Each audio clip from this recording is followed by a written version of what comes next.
Tonight we're going to talk about interoception, and we're going to have a positive emotion portfolio exercise. Some really cool words, right? Uh, just got an email in my inbox today from Neuroscience News, and I was made aware of interoception, which turns out to be a fascinating aspect of our sensory perception that involves the ability to sense and interpret the signals originating from within our bodies, including the emotional and visceral sensations. Mm-hmm. So this interoception, it's a very sophisticated word for increasing your internal self-awareness and elevating the sense of self, because the sense of self is more than the physical body. So you can think of interoception as an internal sense, similar to how we use our sense of sight, our sense of hearing, the sense of taste, touch, and smell to perceive the external world. And it provides us with valuable information about the state of our body and the body's needs. That's a big deal without you having to think about it too much. And it enables you to respond and adapt accordingly and quickly. Now, the process of interoception involves the complex coordination of various sensory and neural pathways. I like these words: neuroplasticity, neural pathways. These sensory receptors in our organs and tissues, known as interoceptors, they send signals to our brain, particularly to areas such as the insular cortex, cingulate cortex, and other regions involved in the sensory processing. And once these signals reach the brain, they are integrated, interpreted, and transformed. Keywords: integrated, interpreted, and transformed into conscious experiences and bodily sensations. This is fascinating. Our brain does that all by itself. But what's fascinating about it is that this allows you to feel emotions, to experience physical sensation, and to have a sense of your bodily self, to increase the sense of self from all of the aspects through all of the senses. And this is not just a passive process of perceiving bodily signals. It involves the active interpretation and integration of the signals with other cognitive and emotional processes. For example, when you feel a racing heartbeat, interoception helps you recognize it as a sign of excitement or anxiety. Is it excitement? It is anxiety if you have a rapid heartbeat? We don't know. And guides your emotional response and your subsequent behavior. And all of this happens in quick fractions of a second. And what's even more fascinating about interoception is that it's been linked to our sense of self and body awareness. Yeah, authentic self, yes. You want to increase your sense of self, not as in an overinflating ego, but your sense of self and your body awareness. And it contributes to your understanding of where your body ends and where the world begins. This is a very interesting concept, but it's not new to me, where your body ends and where the world begins, because I have specific exercises for that. And it helps you distinguish between yourself and others in creating a sense of embodiment. And I am using this exercises to increase interoceptiveness with feelfulness. I've been using this exercise for many, many, many years. And if we don't know yet, we should know that our emotions are linked to physical sensation in our bodies. Well, that's how we know we have emotions, because we have a physical sensation. And before we are aware of the emotion, we are able to name the emotion, we have a physical sensation in the body. There is a sensory perception. For example, when you feel anxious, you feel like you have butterflies in your stomach, or when you notice that someone has put graffiti on your front fence. You don't like it. Yeah, I wouldn't like anybody putting graffiti on my front fence. You will feel angry. And your heart will beat quickly, your muscle will tighten, and you will start getting hot. Now, interoception means recognizes these sensations, and because your interoception is linked to your emotional system. And for example, if you can feel yourself getting tense from anger, you know to slow down and take a few deep breaths. Or if there is no time to take a few deep breaths, you take a grounding thought. Because being able to read your own physical signs and emotional states directly impacts your ability to read another person's physical and emotional state. And why is this important? Well, it is important because it affects relationships and it affects everything that you do. The healthy sense of self is required for your success. Well, yeah, there's a lot of people that they follow a recipe for financial success and it works well for them. That's fine. That's one way to go about it. But more and more people are not interested in just financial success. And we talked about it before, didn't we? Now, being able to read your sensory, your physical signs, your emotional states, feelfulness, these techniques I've been teaching for over a decade, it's one of the most advanced practice that utilizes just thoughts and feelings. No machinery, no artificial intelligence. It is just thoughts and feelings. You get to practice. Now, feelings are different than emotions, and emotions are different than feelings. And there's going to be a whole another podcast talking about that, because I like talking about this and I like differentiating between emotions and feelings, especially in the English language, because the English language is a bit limited in this aspect, that feelings are used instead of emotions, and vice versa, because there's two different things. Look at that languages, for example. And these feelfulness skills that utilizes just thoughts and feelings, a particular type of feeling, a feel of choice, help you recognize the sensations that are linked to your emotional system. And this way you gain the ability to quickly regulate your emotion. This is fascinating. And I've been teaching this for how long? And neuroscience, it's finally catching up with it. And at least they're publishing articles on it. The neuroscience of emotions, the neuroscience of feelings, and all kinds of other neuroscience. We've talked about the amygdala. I've talked about the amygdala, and I keep talking about the amygdala often because it's important. That's neuroscience. So we're not going to have, well, it's not a good idea because we don't know who is going to watch this live. We can do feelfulness practices one-on-one, or you can check the website, my website for this. And if you can particularly look under this attentional observational skills for adults, or focalization and memorization skills.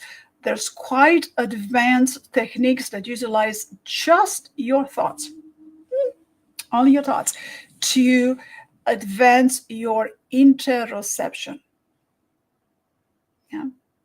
But tonight, what we're going to do tonight, because we can begin with a positive psychology exercise that we're going to do tonight, a positive psychology exercise called Positive Emotion Portfolio. And although in coaching one-on-one, I teach you how to feel a feeling or 2-3 feelings in 1 hour,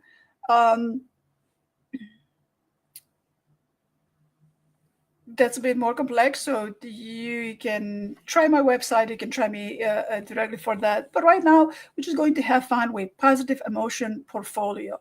And with this exercise, you can take as little as 20 minutes or a week. So what are we doing with the Positive Emotion Portfolio? So with Positive Emotion Portfolio here, it says it helps you create positive emotions. Yeah. And you do want to create as many positive emotions as often as possible, because your amygdala, your neuroscience is programmed for more negative emotions as opposed to positive emotion, for the purpose to protect you and to save you and to keep you away from harm. Not for the purpose of you throwing your anger on other people. Right? So it's important for us to practice positive emotions, especially now that we live in an age of anxiety. Anxiety, it's a given, because life is happening at such a fast rate. I mean, how many years ago we lived in an age of stress, and before that, stress used to be a medical condition by which you would be excused by a doctor. No doctor is going to excuse you for stress unless there is a significant stress disorder by which you cannot function. But regular day-to-day stress, join a club. Now we're living in an age of anxiety. Everybody has some sort of anxiety. And having anxiety, doesn't mean that you're afraid of something and you're constantly processing fear. The anxiety, it's there because everything moves so fast and we have to catch up and keep pace with it. That's sufficient to trigger anxiety. So for this reason, it's very important to spend some time and develop positive emotion. And before I move on, Randy, do you want to add something? It might help if you explain why it's important to develop positive emotion. Well, it is because your nervous system is already gifted with the capacity for self-defense and preservation, and protecting your body, and it's your limbic system and your emotional system is gifted with a lot of negative emotions, because you need to save your life. You need to run away from harm. You need to defend yourself. You need to pull your hand away when you touch a hot plate, and a similar type of situation. So that needs to be there imprinted in your emotional, in your neuroscience, in your emotional processing. But now that we're living in an age of stress and an age of anxiety, we keep forgetting how to not feel stress and not feel anxiety and not feel upset and not feel angry all the time and overwhelmed. So it is very important to practice positive emotions every day, because if the architect that architected humans architected if the emotion theory, that's a lot of different theories, but some say there are 4 basic emotions, and some say there are 6 basic emotions. We have more emotions than that, but we were architected with this basic 4 or 6 emotion. If we look at them, 75% of those emotions are negative, and the purpose of that is to keep you away from harm and protect yourself and save your life. and then only 25% are positive.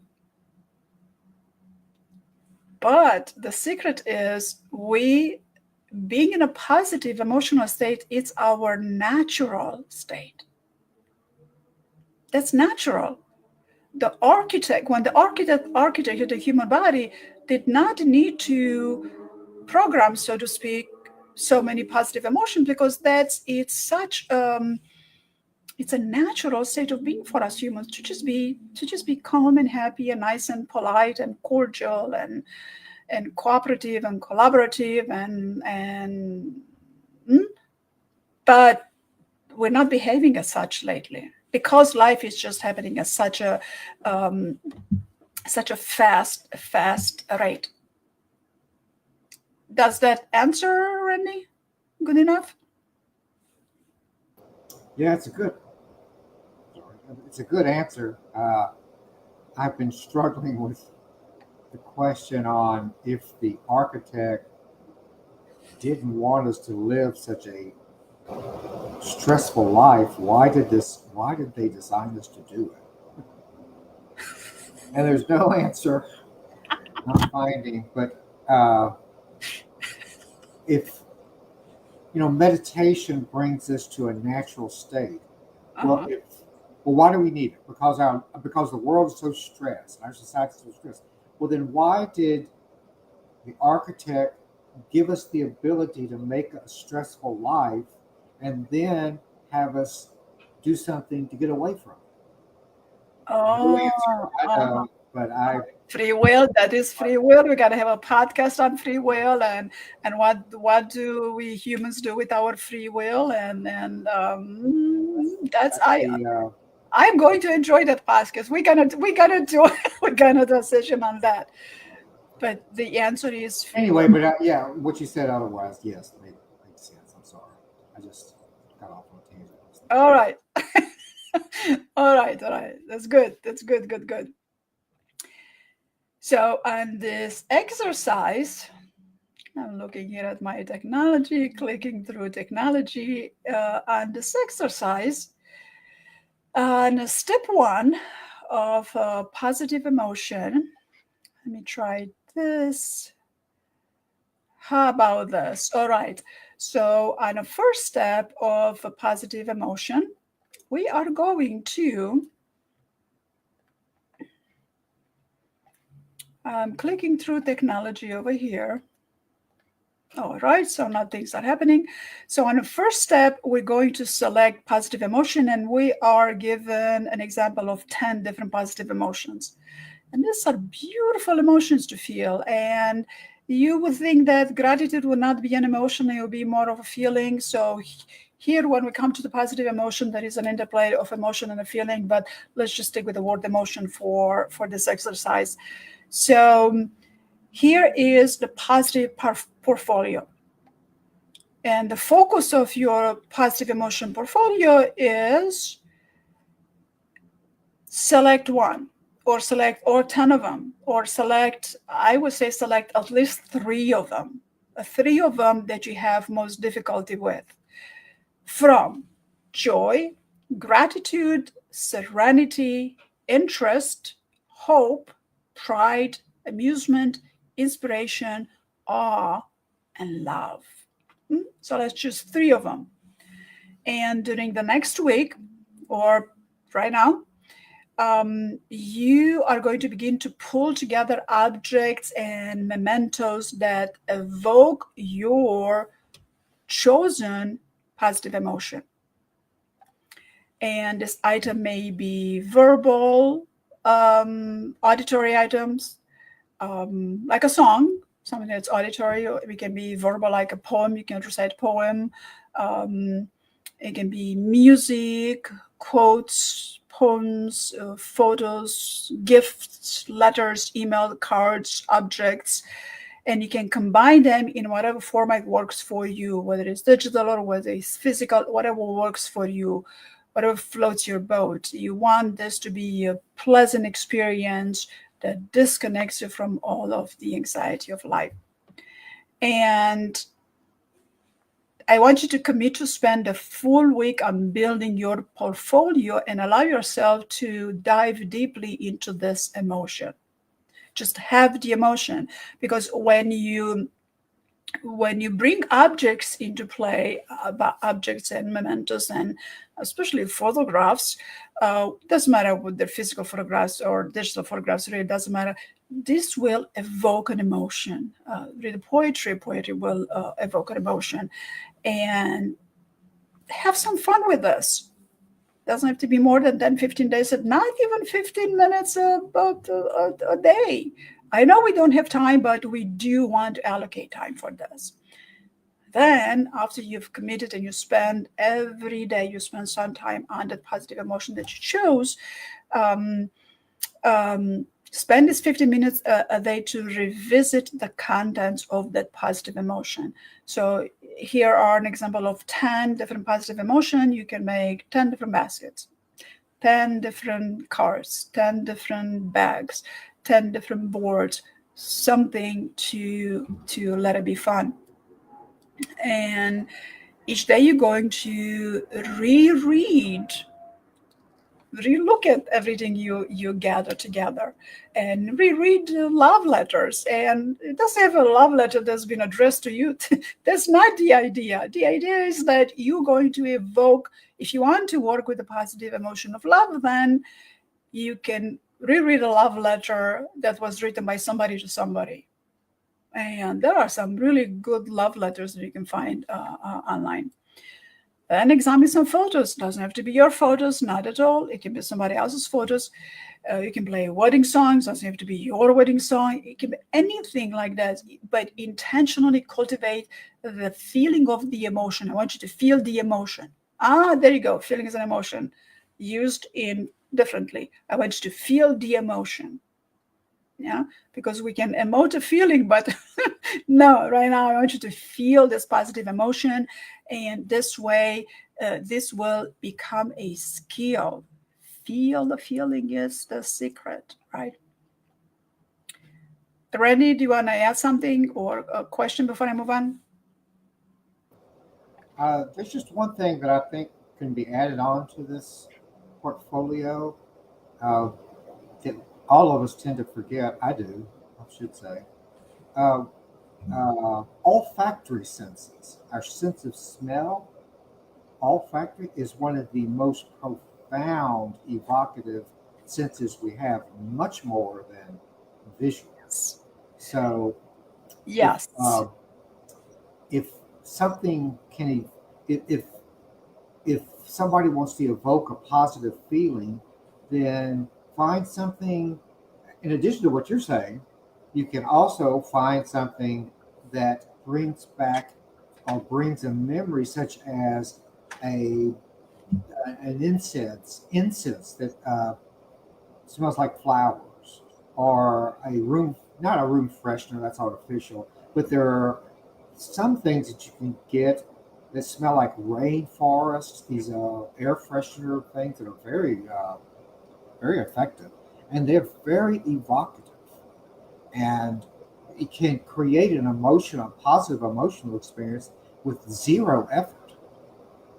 So just another thing that we tend to, I tend to forget it. I heard an interview the other day. I remember it because I heard an interview the other day.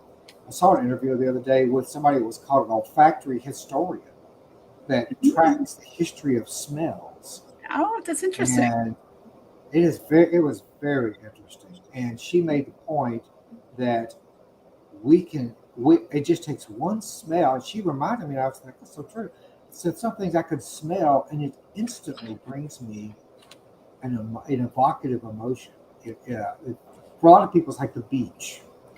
If they can smell the ocean waves. For me, it would be like smelling pine trees would immediately make me think of bicycle riding, and I with zero effort. It just happens. So Interoception, yes. That is interoception, zero effort, correct. So the only effort we want to put in this exercise is to gather those evocative objects and that are going to engage our senses so we can feel that emotion. So over here on this page, there are additional example on how you can gather the objects, collect verbal items, inspiring quotes, poems, uplifting affirmations that resonate with you. Then you can find visual items like photograph, artwork, images from magazines. You can include auditory elements by curating a playlist of music. Definitely include olfactory scents. As you can, right here, I have the scent of peppermint, or you can include the scent of rose, or any other scent, especially now with so many essential oils that we have, that you can take a pick, whatever it's pleasant to you. Then you can seek out personal items like gifts, letters, emails, cards, but they don't have to be yours. They can be anybody else's, as long as it evokes a positive emotion, right? We're not doing regression therapy here. We are just doing positive emotion. So I want you to feel that positive emotion, and then commit to spending a full week on that. And right here on this page, here are some examples of joy. So let's look at joy. There are several activities that can bring you pure joy, like dancing, for example. Dancing or singing or playing with a pet.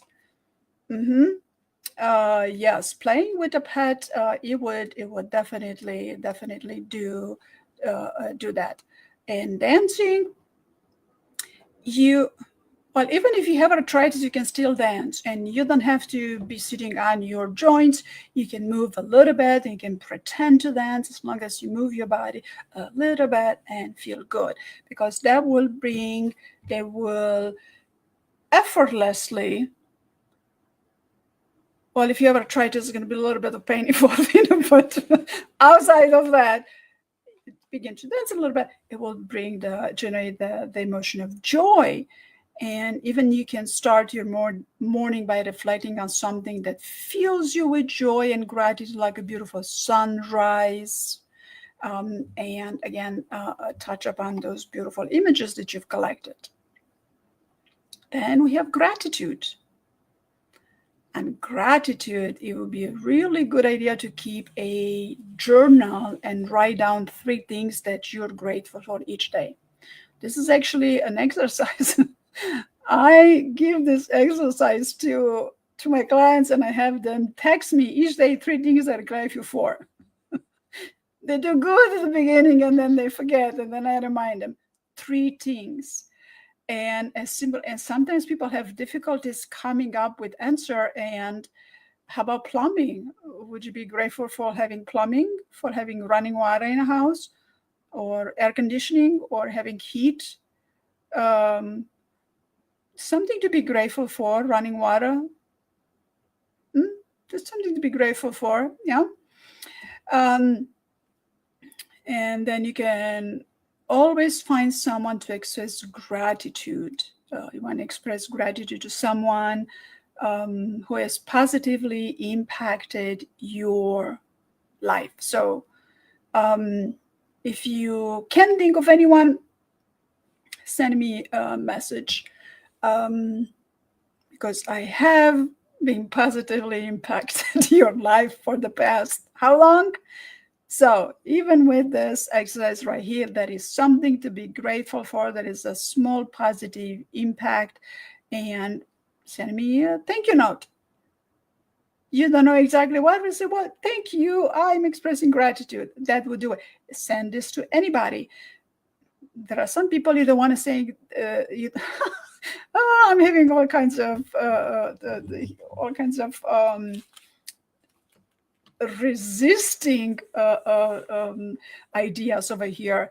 Yes, there are some people that if you express your gratitude towards them, it's going to get into their head, and their sense of it, their ego will overinflate. And okay, you don't have to express your gratitude towards these people. There's other ways to express gratitude. Um, you go to the grocery store, you can intentionally say thank you very much to the clerk. Yeah. So many opportunities to say thank you to strangers. Mhm. And serenity. Serenity is a beautiful one. It's such a beautiful emotional state to experience serenity. It's one of the most beautiful emotional states, and of course you can practice meditation, mindfulness, better yet feelfulness for serenity. And you can create a peaceful space in your home where you can retreat and unwind. um, Maybe a hot tub, or a shower. You can dim your lights, some soft lighting, some relaxing music. And this doesn't have to go on for a few hours. You can experience this for 15 minutes. Mm, yeah. But then we don't like coming out of this. So be serene with the fact, and be grateful and be joyful that you've done this exercise of serenity, and and then move on. Interest is another one. Randy, do you want to add something? When I was doing the gratitude journal, when I do it, I usually do 10 things. And I'm always surprised sometimes about how ridiculously challenging that is. And I have to remember there are a multitude of things that we take for granted, and I do. Yeah. And uh, running water is a good example. Another example is the ability to write, the ability to talk, the ability to hear. All these things we go through. We just take that for granted, and so yeah, it's I. It's a good exercise to remember what we've got. We all have problems, but we also have a lot of things that that we can be uh, gracious for if we think about it. Mm-hmm. Yes, yes, yeah. That's a very good. It's a very good note. Interest, interest. It's a good one, and it's very important to experience the sense of interest. Although you might be interested of getting a glass of water when you're thirsty, you can probably acknowledge it's like, oh, I'm interested in drinking a glass of water. And I'm sure now you're getting all kinds of idea, or all kinds of different classes of all kinds of different interests. But you could be interested in and grateful and joyful for having clean water to drink. Yeah. Or you can definitely explore a new hobby, something that piques your interest, like cooking, or something that is learning a new musical instrument. It's going a distance. Some learning a new app, how to use a new app. Now that's very handy to you. You have your smartphone in, and everybody's it's got a thumbs on a smartphone, and you can learn how to use a new app. An app that would be that would be beneficial to you, not wasting time on something, right? So that's interest. It's like, oh wow, I'm learning a new skill. Or you can also engage in stimulating conversation with others, asking questions and actively listening to broadening your interest and perspectives. Mhm. So that's a couple of ways to do it. Mhm. Then we have hope. Hope is very important. Not only that you want to surround yourself with positive and inspiring people, Whether you do this through in-person interaction or engaging with motivational content and positive content online, like this content right now. You can do this, or you can also set meaningful goals and break them down into actionable steps.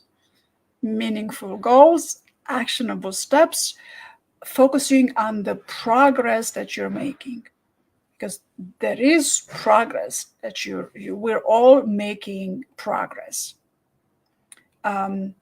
It's just a matter of how do you measure.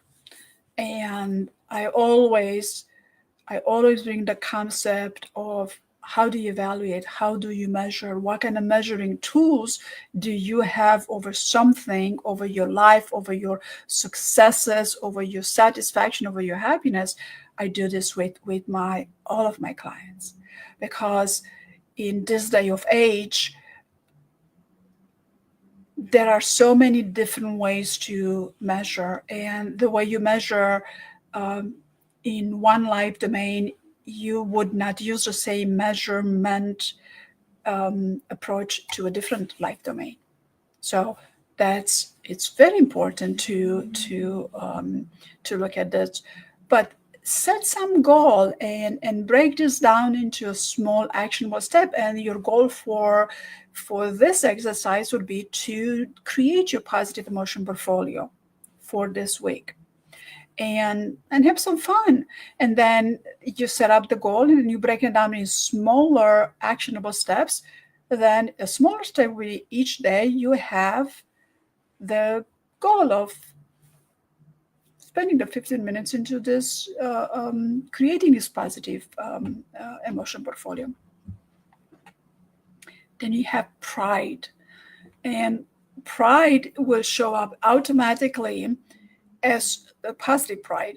It will show up automatically when you set a goal and you've achieved the goal. It's as simple as this. I feel good about I achieved my goal. And you can also reflect on past accomplishments or challenges that you have overcome, and remind yourself of the hard work and determination that went into all of the hard work, all of the accomplishment that you have overcome, and all of the challenges. So even if you just reflect on that, you will experience the emotional state of pride.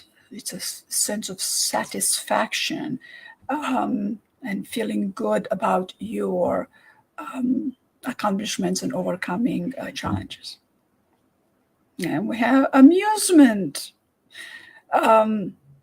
With amusement, you can engage in playful activities such as board games, other games, telling jokes with friends and families, or listening to other people telling jokes.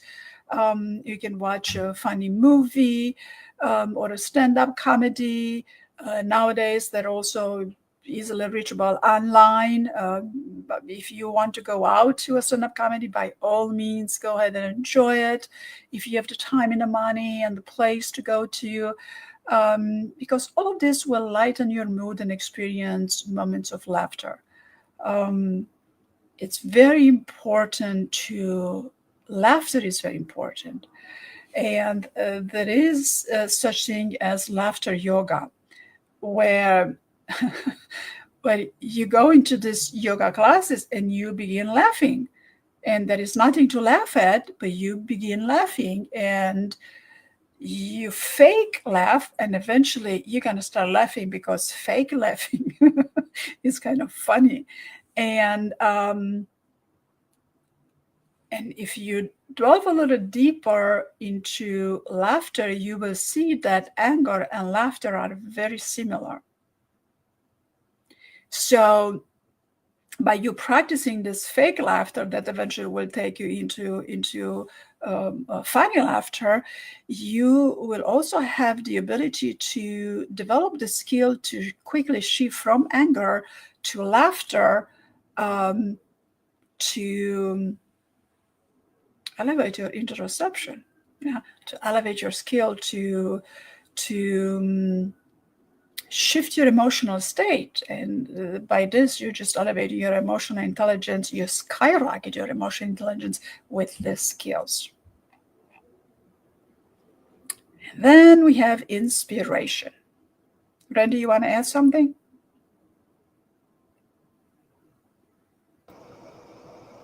The only thing I might add is that how many? We've got a couple more after inspiration.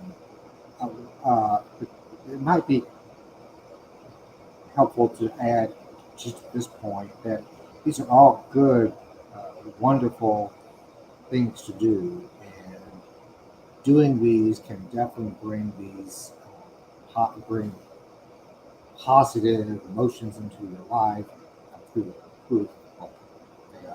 positive emotions for you.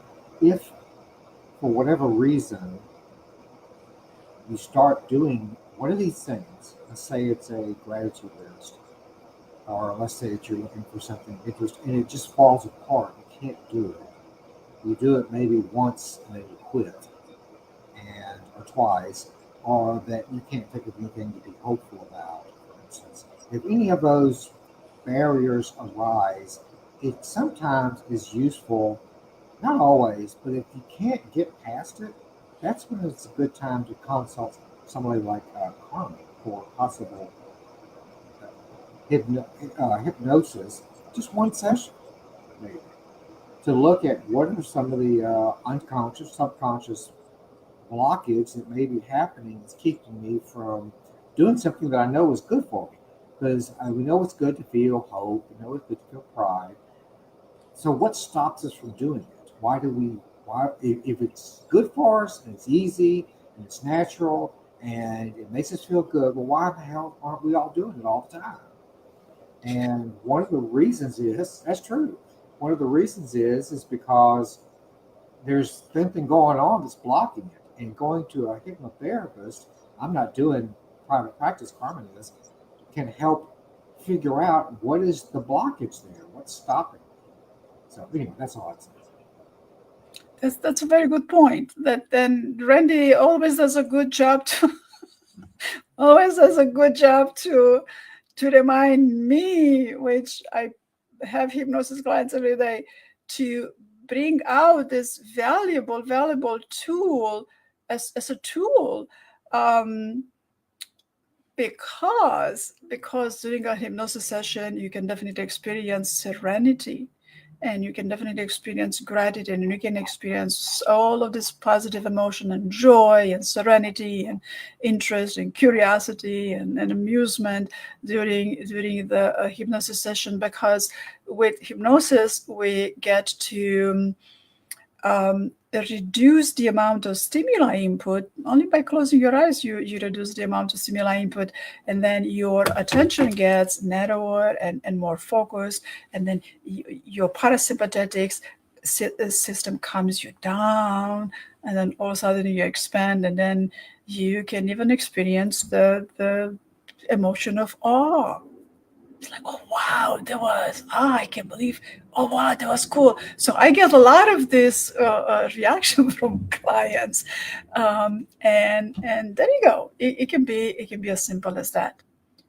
But you can also experience awe just by spending time in nature, whether you go for a hike or you visit a park, or simply observing the beauty of a sunset, of a starry sky.